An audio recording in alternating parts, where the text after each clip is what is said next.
sambil membawa makanan. Terus begitu berlanjut sampai beberapa hari, beberapa bulan berlanjut begitu. Pagi kerja, sore bawa makanan. Lama-lama ini diuji lagi semacam belum selesai. Akhirnya lama-lama itu tidak ada yang tidak ada yang mau mengerjakan istrinya itu. Lupa saya istrinya namanya, apa Saroh apa? Maisaroh. Karena apa? Karena fitnah. Jangan katanya tanda, jangan suruh itu kerja. Nanti itu penyakitnya Nabi Ayub nanti nular nanti kalau itu sampai dikerjakan. Itu apalagi suruh masak, nanti ketularan nanti. Lah hanya tidak ada karena omongan-omongan begini sehingga orang desa itu tidak ada yang mau memperkerjakan istrinya Nabi Ayub itu. Sampai gitu. Sampai tidak dapat kerjaan. Bingung Nabi desa. Bingung. Akhirnya ada seorang yang seorang yang istilahnya iseng. Memang istrinya Nabi Ayub ini memang dia juga rambutnya tuh indah. Pasti. Nggak gini aja sudah. Kalau kamu nggak usah kerja. Kalau kamu memang butuh makanan ada. Saya berikan roti. Mungkin cukup untuk 2 hari. Tapi dengan satu syarat apa? Rambut kamu potong. Rambut kamu potong. Nah itu bingung itu itu istrinya Nabi Ayub bingung bagaimana kalau sampai saya potong rambut, sedangkan rambut ini adalah kesenangannya Nabi Ayub. Nabi Ayub paling seneng melihat rambutnya itu karena itu indah rambutnya istrinya itu. Daripada gak makan katanya, ya sudah gak apa-apa. Akhirnya digunting itu rambut, diurup roti lah ceritanya. Akhirnya pakai pakai jilbab lah gampangnya ditutupi, pulang bawa roti. Setelah pulang bawa roti, makan. Terus Nabi Ayub tanya waktu itu, biasanya kalau sudah di hutan cuma berdua, biasanya kalau sehabis kerja, pulang kerja itu kan buka jilbabnya, rambutnya dikit. Kok gak dibuka-buka, curiganya di. Nabi Ayub itu curiga. Ada apa ini kok gak dibuka kudungnya itu gitu. Lah itu. Terus akhirnya disuruh Nabi Ayub, coba buka itu jilbab kamu itu. Kenapa kok gak dibuka? Biasanya kalau kamu sudah kerja, ambil kesel-kesel lalu dibuka aja rambutnya Setelah dibuka setelah dibuka enggak taunya itu terus sudah dipotong. Terkejut Nabi Ayub. Terkejut, kenapa kok sampai demikian? Diceritakan. Asalnya enggak cerita. Kalau udah ada orang yang mau mengerjakan. Dan sedangkan kita itu butuh makan. Jadi terpaksa ada orang yang mau membeli rambut saya ditukar dengan roti ini. Dan daripada kita itu tidak ada yang bisa makan. Jadi ini sudah dapat roti ini. Itu dari situ Nabi Ayub akhirnya berdoa ini.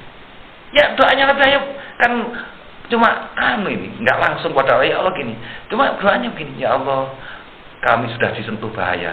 Sedangkan Engkau itu Maha Pengasih. Sedangkan Engkau itu maha penyayang. Saya ini sudah disentuh bahaya. Sedangkan Engkau Maha Penyayang. Doanya cuma gitu. Nah setelah itu dikabulkan oleh Allah. Dikabulkan oleh Allah, pakasabna maka aku singkap bi dengan Nabi Ayub mindurin dari bahaya tadi.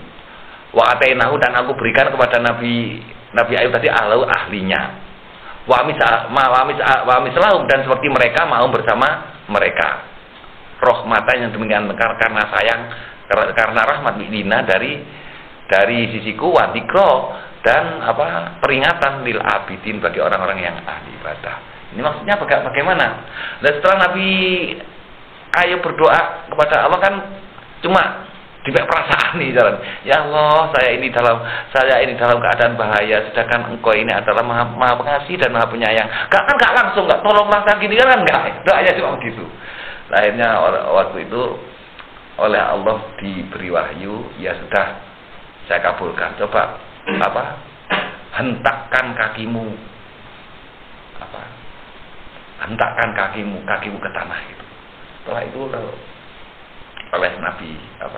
oleh Nabi Ayub kakinya itu dihentakkan ke tanah, digeduknya ke tanah. Setelah dihentakkan ke tanah kok memancar mata air. memancar mata air. Setelah memancar mata air terus mandi.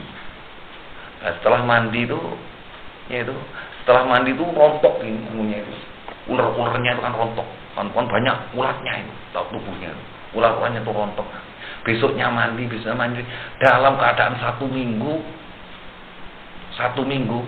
itu Nabi Ayub ini langsung sembuh total, bahkan seperti muda lagi ceritanya.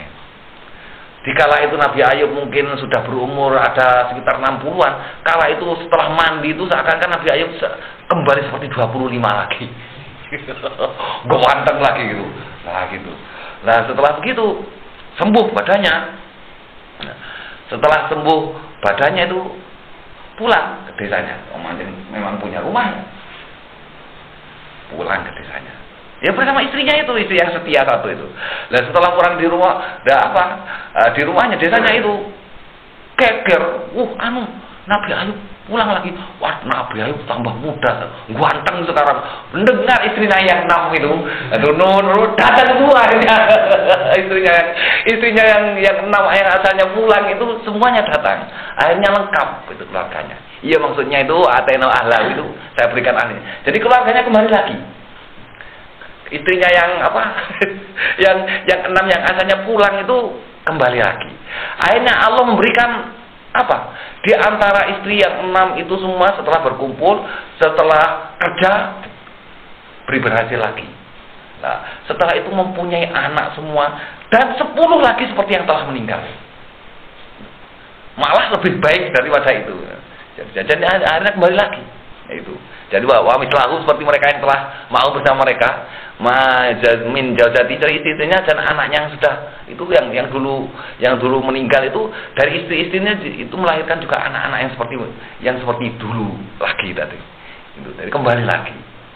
Jadi itu kesabarannya dari Nabi Ayub tadi. Jadi di sini kita mengambil pelajaran dari Nabi Ayub ini apa? Yang kita ambil pelajaran dari Nabi Ayub ini tidak pernah mengeluh. Jadi kita itu kalau memang mengeluh itu sebetulnya jelek. Lah Nabi Ayub loh, ujiannya seperti itu mulai pertama sampai tidak pernah mengeluh sama sekali. Adanya cuma menerima terhadap ketentuan Allah. Kalau kita berapa kali mengeluh, ini tidak pernah mengeluh ini. Padahal kepada Allah nggak pernah mengeluh. Ya adanya cuma bersyukur di sini. Ini pelajaran yang penting, yang harus yang kita coba kita ya barangkali kita bisa melaksanakan ya untuk belajar. Wa dzikra lil abidin wa wadkur dan ingatlah Ismail. Ini para nabi semua, wa Idris dan mungkin ya kita tidak saya ceritakan semuanya, nanti di lain tempat kan ada memang cerita-cerita para nabi ini memang sering diulang-ulang. Wa Ismail dan Nabi Ismail, wa Idris dan Nabi Idris, wa Dzulkifl dan Nabi Dzulkifli, kulun tiap-tiap semuanya tadi minas sabirin termasuk orang-orang yang bersabar. Wa adkhalnahu dan aku masukkan mereka fi rahmatina di dalam rahmatku, yakni minan nubuwati dari kenabian. Innahum sesungguhnya mereka tadi minas sholihin termasuk orang-orang yang soleh.